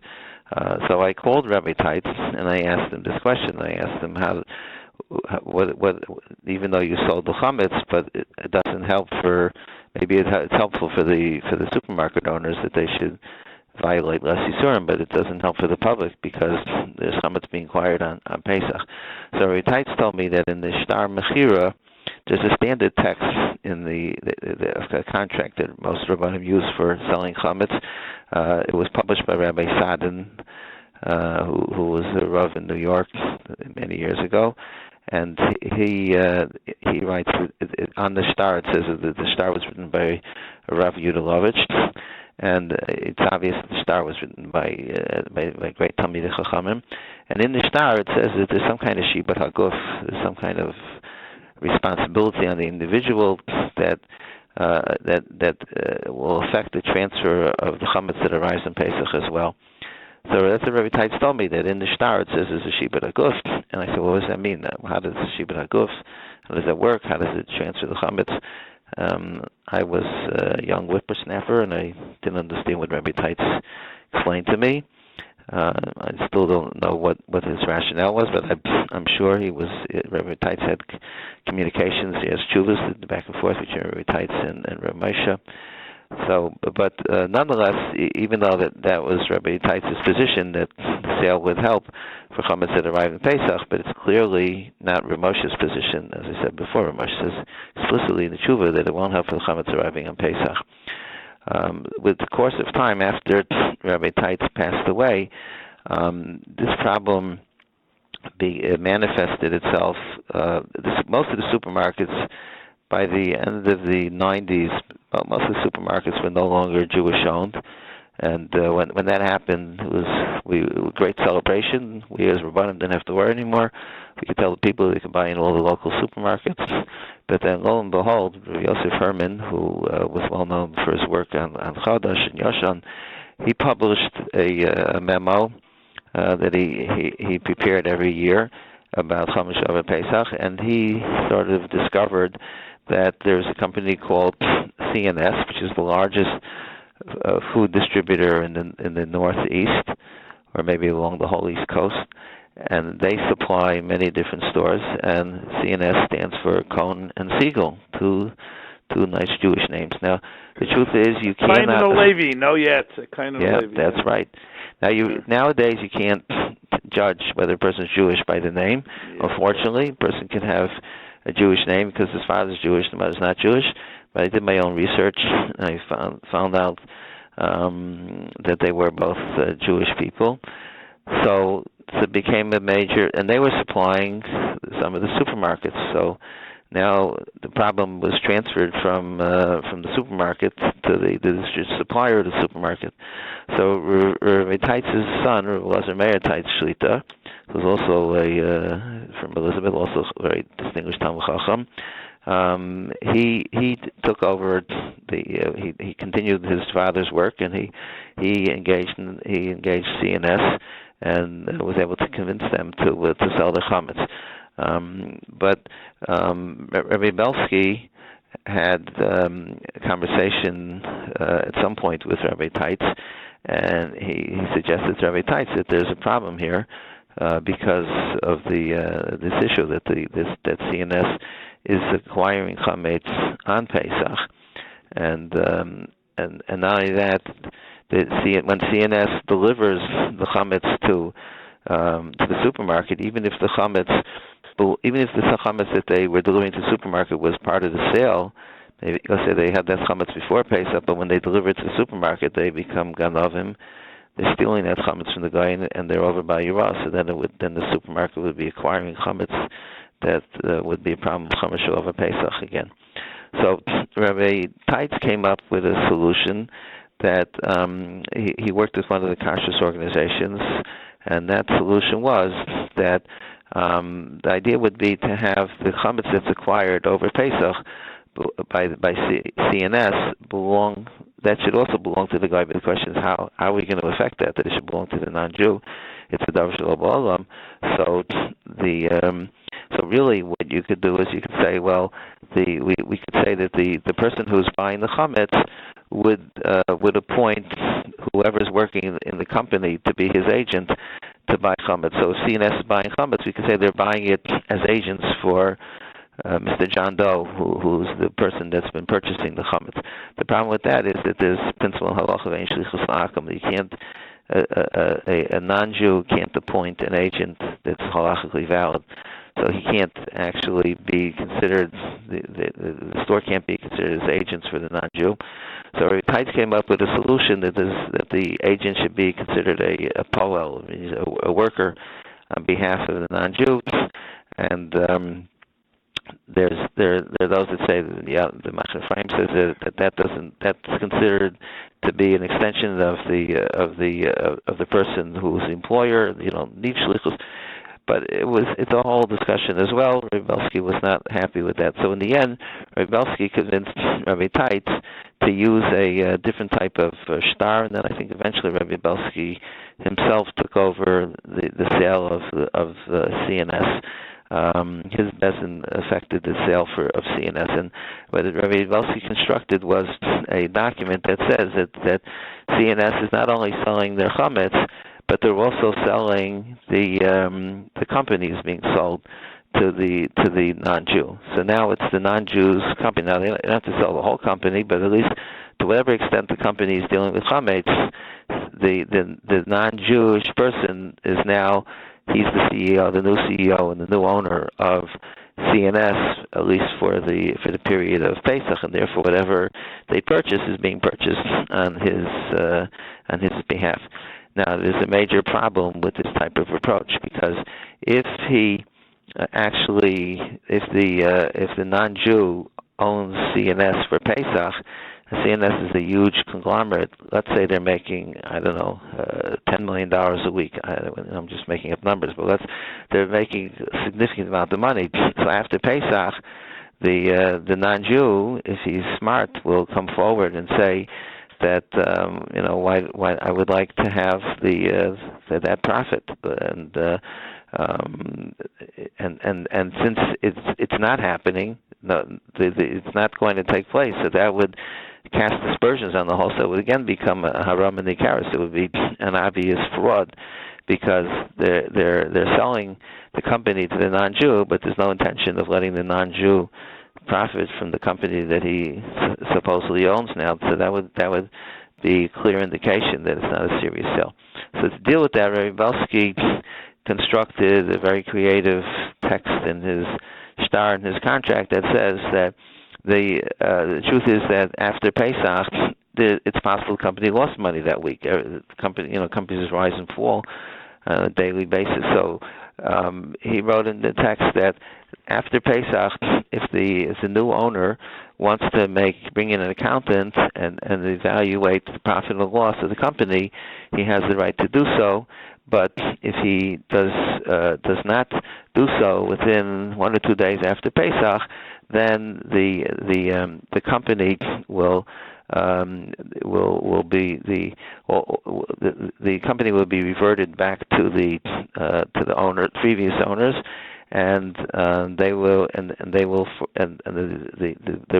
the non-Jewish purchaser will forego the whatever profit or loss there may have been, in order to effect the repossession of the company to the original owners, and that's how Rabbi Belsky got around the problem of the profit. But if it's not assessed within the day or two after Pesach, so then it reverts back to the owners. And but Rabbi Belsky himself, you asked me, Shlomo, how did Rabbi Belsky feel about this? Rabbi Belsky felt that it's better than nothing, but he told me he thought that this was a b'diavad. It's definitely not an ideal situation. It's a sort of intricate type of approach, and so he felt that this is for the benefit of the tzibur, it's better to do this than nothing. But he wasn't so happy about it. Now, many Rabbanim in their own communities, the question is whether they should recommend supermarkets that are getting merchandise from CNS. If this whole sale is only a b'diavad, or it's questionable, so maybe it's better to just stay away from it. So many Rabbanim felt that it's only a suffix whether the supermarket has chametz that was the supermarket itself is not Jewish. So now, if you go to the supermarket and you want to buy a box of cookies the day after Pesach, you don't know whether that cookie was possessed by the company during Pesach and it was delivered by CNS during Pesach, or was it delivered by CNS before Pesach? Because it's very hard to know what the turnover time is in a supermarket. I tried to investigate it many times. It's very hard to put your finger on it. So there's always a suffix. So it's a suffix Chometz She'avar Pesach, and the Mishnah Berurah talks about suffix Chometz She'avar Pesach. There it's machlokes whether it's mutter or aser, but Mishnah Berurah seems, or at least there are those that Moshe would seem he felt that he could be lenient on that. But Rabbi was very much in opposition. So many Rabbanim tell their Baal Batim that they could go to the supermarkets, even though they're supplied by CNS, like Stop and Shop, for example, supplied by CNS. You could go and you rely on the suffix. Even without the star mechira, you could that you're selling the company. You could rely on the basic standard mechira of the chametz, and then it becomes a suffix whether it was delivered on Pesach. Rabbi didn't like that for a number of reasons. He felt that you shouldn't rely on the argument of the Rabbanim is that it's a suffix Rabbanon. So it's a suffix because the Chometz She'avar Alav HaPesach is a rabbinic prohibition, so suffix Rabbanon is mutter. Rabbi felt we don't rely on suffix Rabbanon l'chatchila, it's only after the fact, but not to go out and make a purchase based on that. And there's a Ran that says that, and Mishnah Berurah quotes it. He also felt it's a suffix of chasar and yediyah, where it's something that there's a way to find out. It's just that we have a difficult way of finding out. So Rabbi did not favor that, but there are Rabbanim that are relying on that for their Baal Batim.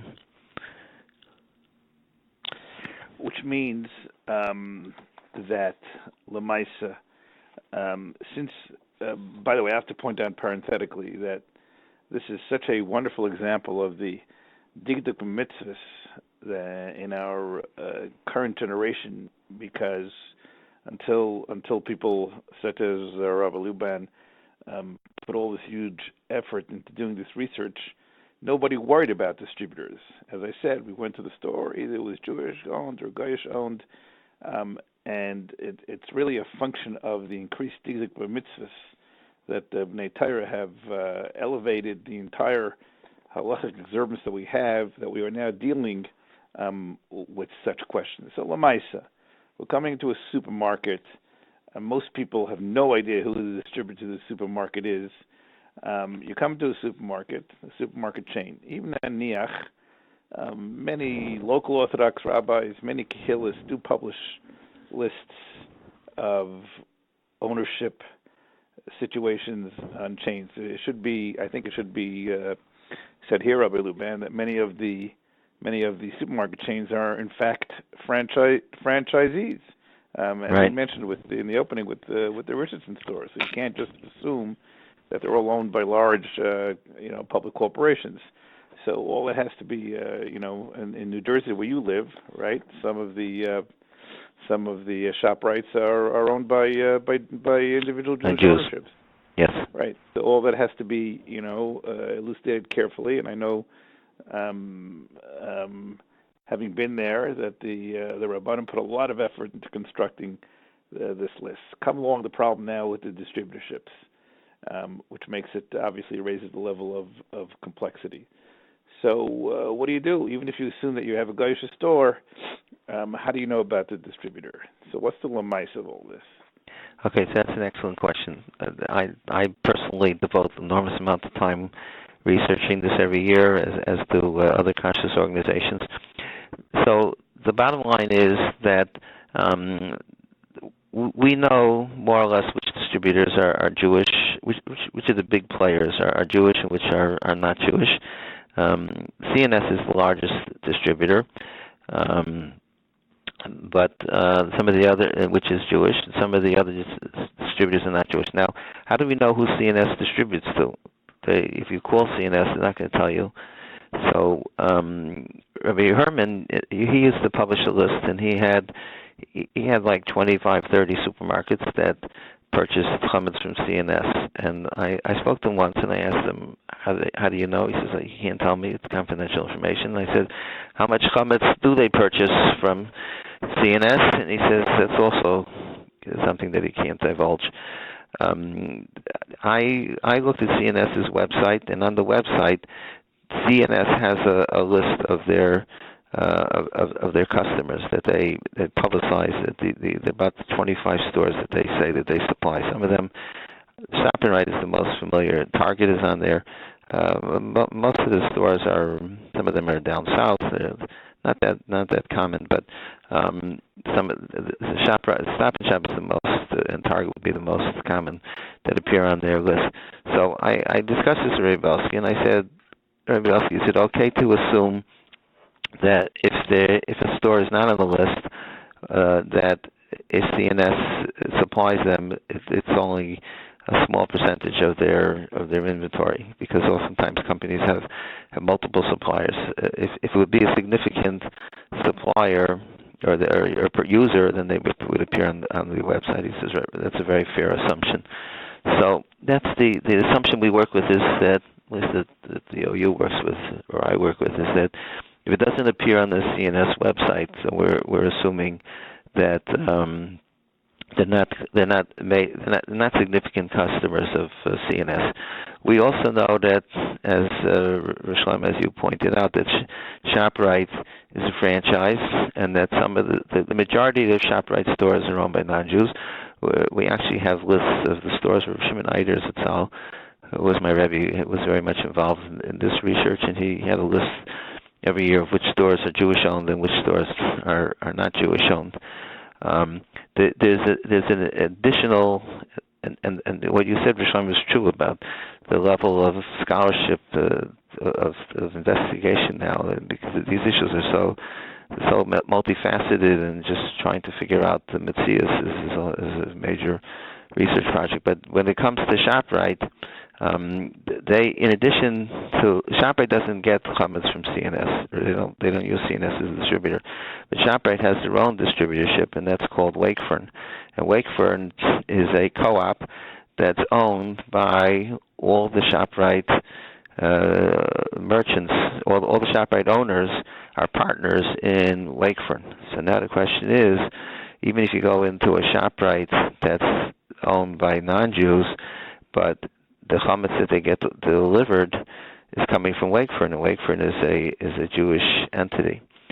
So there's two things that you have to know about Wakefern. Why is the Jewish entity if it's owned? Why the Jewish entity? It has partial Jewish ownership.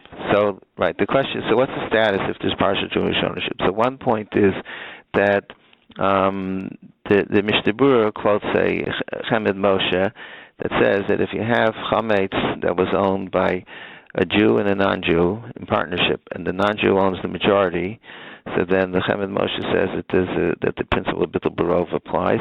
That's also the position of Vitzel Petterberger, Rizal Panavisher, and the Zeicher Yitzchak. They say Bittul Barov. So you say Bittul Barov, so Wakefern, bottom line, is treated as a non-Jewish entity, because the majority of the owners of Wakefern are non-Jews. It's a very big chiddush, because what normally where Bittul Barov has to do with where things are mixed together, food where some of it is not kosher, some is kosher. Here it's a mixture of ownership, but that's the position of the Chometz Moshe Zeicher Yitzchak. Mishnah Berurah quotes it, and he doesn't seem to. It seems that he's on the fence whether we would follow that or not. So that's one basis to be lenient. There's also Rabbi Beck sells. I believe Rabbi Beck is the one that sells Wakefern, and I think that he uses. It doesn't use the exact same technique as Rav Moshe, as Rabbi Belsky, but I think that he sells the Wakefern. The Jewish partners sell their share in Wakefern to the non-Jewish partners, which is a simpler type of sale. So that's that. We know the story with CNS, and we know the story with ShopRite. Other companies where we don't know who the distributors are, so there's a principle in halacha of Yigo Basar Roiv, and since most companies are not Jewish, so if it's not possible, if you're able to find out, so you try to find out, but if you can't find out, so you go Basar Roiv. As far as how do we know whether the store is Jewish owned altogether? How do we know who, like Costco? How do we know whether Costco is Jewish owned or not? So again, I've done a lot of research on many different 7-Elevens. So most of this information you could find out. Public companies, isn't that? On the web. Most of them are public companies. Some of them are not. Now, even if it's a public company, the question is, you go on the website and you'll find that there's people with Jewish sounding names that are in managerial positions in the companies. They're the CEOs and things like that. And Rabbi has a chiddush. Rabbi says that if he's talking about Shabbos, but Rabbi said the same would apply to Chometz She'avar Alav HaPesach, that if you have somebody who has a minor shareholder in a company, but they're mischashiv b'daito, that the people in the company will listen to him because of his significant ownership or bias in the company, so then you treat it as a Jewish company. Rabbi Shabbos said the same thing would be for Chometz. Said if you have somebody that even if he only owns a small amount of the company, but his voice is heard, so then you treat it as a Jewish company. But Rabbi told me that that's only. So so therefore, if you go on the website and you see that they have Jewish-sounding names who are CEOs, it seems like it's a problem. But Rabbi said it's not a problem because most of the time, because when Rav Moshe said if you're mischashiv b'daito, you treat it as a Jewish-owned company. That's only if the reason why you're mischashiv b'daito is because of his ownership in the company. If he owns 30%, so they're not going to ignore if he comes to a stockholders meeting. His voice is going to rise above other people because he owns 30%. If you own 10 shares, nobody's going to pay attention. But if the reason why the mischashiv b'daito is because he's the CEO, that he's just a hired person. That's not. He doesn't have his own authority there. He's hired. So of course, if he's hired, he's going to have a day in how the company is run. But that's not considered to be a bias in the company. So most of the time, it's possible if you do enough research on the web, you could find out how many shares people own, and especially if it's a public company, so there's usually listings of the shareholders. And in most of my research, it's been rare to find companies where the shareholders have Jewish-sounding names. But each company has to be looked at individually, but that's pretty much the way to go about doing it, is to see who are the owners of the company. And again, as far as the distributors, if it's not possible to find out, then one would go after follow the principle of the majority of the companies are not Jewish. Okay, Rabbi Luban, I think this is an incredible Ziklei Harabim, a public service, by opening up the Olam to a very complex field of halacha, and I'm sure you'll be getting many, many questions about these issues, since you're undeniably one of the great... Can I say one last thing? Sure, one last point? If anybody has any questions, if anything's not clear, or if you want to clarify anything, my cell number is 732-236-1382. I'll be happy to talk to anyone anytime I'm available. Mm-hmm. Maybe you want to do that via email, because it may be difficult to get through one of our senior Rabbanim in Erev Pesach, given your other... I don't know about Erev Pesach, but usually over Pesach I'm a little more time. Over Pesach. Okay.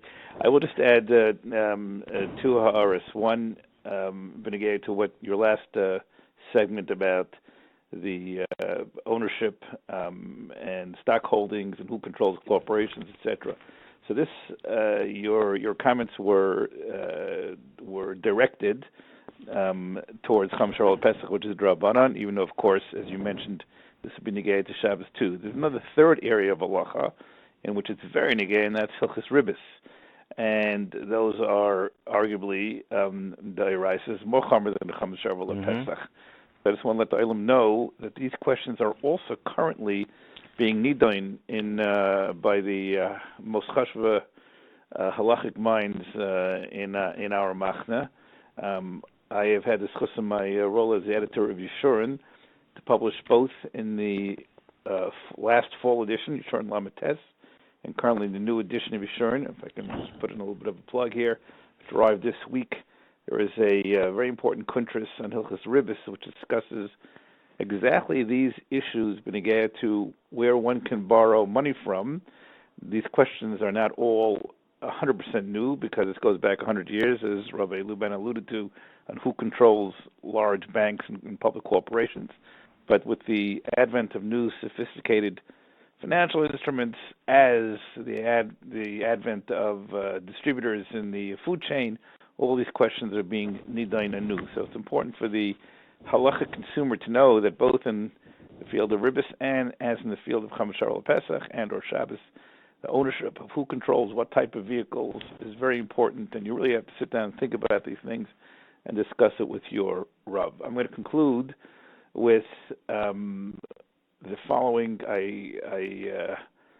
I've told this story to my Olam frequently because I think it illustrates the very fine line that we have to walk when we talk about the beautiful, incredible amount of energy which is devoted to diduk mitzvahs and aided and abetted by the research and yigia and kaiches of people such as Rabbi Luban, who serve the public by bringing all these issues, both factual and halachic, to fore. And that's, as we all know, the side of our Nihugim and Pesach, whether you're B'nai Ashkenaz or B'nai Sfard, is Messiah. Everybody is admonished to keep the Messiahs of their fathers and forefathers in a way which goes back a very long way. And therefore we have to make sure that whatever we do is not matil, any type of suffix whatsoever in the Nihugim and the Minhagim of Klal Yisrael. Rabbi Luban mentioned the complex issue of Mechiras Chometz, which evolved over literally 100 years and was presided over by Gedolei Olam. So I'll tell you the following story. There is a chilukim in Hagim. There are some people, based on a niyug of the gain that's brought in the Ma'aser Rav, who don't use any type of chametz that was sold on Pesach. And here the Messiahs vary. The minig in my family is that we don't sell chametz be'en. We get rid of things such as bread products, etc. Well, we will sell kidneys, and we do sell schnapps, because in the Chassidish background that I come from, schnapps was an important thing, going all the way to Europe, as you heard from Rabbi Rabinowitz, and we do sell schnapps. The guy was machmer, and he sold nothing whatsoever. So the following story happened. I know this is true because it's written in the Lichas Shlomo. It's an absolute true story that happened with Marin Baal Minchas Shlomo Shlomo Zalman Auerbach, who was of sufficient stature that he was able to walk this exactly fine line between adhering to halacha, its highest standard, but making sure that we didn't get out of line. The Bachram and his yeshiva decided one year, they all decided to become goyniks. And no matter what the Messiah in their home was, they decided they wanted to be machmer and not eat chametz that was sold before Pesach. Running a large yeshiva institution, by definition, stuff is going to be sold, and it was going to be used in the kitchen of the yeshiva for the Shabbos after Pesach, the first Shabbos of the Zman. So they sent the delegation of Shlomo Zalman, and they said, we want to go home for the first Shabbos of the Zman, so we can go home and not have to eat any chametz that was sold with a star mechira, because we want to be machmer like Shittas Agoin. Shlomo Zalman looked at them. I'm sure what came to mind, the first thought that came to mind was that Bachurim then, as now, are extremely inventive in inventing excuses to get out of staying in yeshiva. He looks at them and he says, absolutely not. No deal, he says. Since, even though this is Chumra the Goyin, and it's certainly Shalom and Nimna that Shlomo Zalman kept this privately, but everybody knows that he would never be kaifir such a Chumra on the rest of Klal Yisrael. Shlomo Zalman said, I allow you to do that, you will be matal, a pikpuk. You'll be matal a daifi, which means you will raise questions about the validity of the Minig Yisrael, which has lasted now for 400 years of selling chametz for Pesach. That I will not allow you to do, even though you all wish to be machmer medayik mitzvahs. Nice thing to do. There's a long list of other mitzvahs in Shulchan Aruch which you can be medayik on.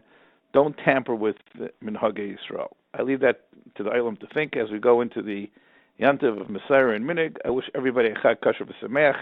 I thank my rabbinic colleagues, Rabbanim, Rabbi Rabinowitz and Rabbi Luban, for devoting so much koyach and time to helping us clarify these issues, and a Chag Kosher v'Sameach.